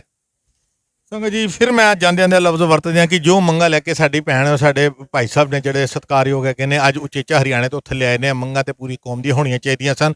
ਹਿੰਦੂ ਕਮਿਊਨਿਟੀ ਵੱਲੋਂ ਵੀ ਉੱਠਣੀ ਚਾਹੀਦੀ ਸੀ, ਮਗਰ ਸ਼ਾਇਦ ਕਿਤੇ ਨਾ ਕਿਤੇ ਰਾਜਨੀਤੀ ਭਾਰੀ ਹੈਗੀ ਹੈ, ਧਰਮ ਭਾਰੀ ਹੈਗਾ ਔਰ ਜਿਹੜੇ ਮਸਲੇ ਨੇ ਕਿਤੇ ਨਾ ਕਿਤੇ ਦੱਬ ਜਾਂਦੇ ਹੈਗੇ ਨੇ। ਸਾਡੀ ਕੋਸ਼ਿਸ਼ ਸੀ, ਅਸੀਂ ਸਭ ਤੋਂ ਪਹਿਲੇ ਇੱਥੇ ਪਹੁੰਚੇ ਹੈਗੇ ਹਾਂ। ਸੰਗਤ ਦੀ ਘਾਟ ਹੈ, ਮੀਡੀਆ ਦੀ ਘਾਟ ਹੈ, ਮਗਰ ਪੰਥਕ ਮੀਡੀਆ ਵਜੋਂ ਅਸੀਂ ਆਪਣੀ ਬਣਦੀ ਜ਼ਿੰਮੇਵਾਰੀ ਨੂੰ ਪੂਰਾ ਕਰ ਰਹੇ ਹਾਂ। ਆਉਣ ਵਾਲੇ ਸਮੇਂ 'ਚ ਹੋਰ ਮਸਲੇ ਲੈ ਕੇ ਅਸੀਂ ਦੁਬਾਰਾ ਹਾਜ਼ਰ ਹੋਵਾਂਗੇ। ਲੈਂਦੇ ਹਾਂ ਭੈਣ ਜੀ ਔਰ ਭਾਈ ਸਾਹਿਬ ਤੋਂ ਇਜਾਜ਼ਤ ਜੀ। ਵਾਹਿਗੁਰੂ ਜੀ ਕਾ ਖਾਲਸਾ, ਵਾਹਿਗੁਰੂ ਜੀ ਕੀ ਫਤਿਹ।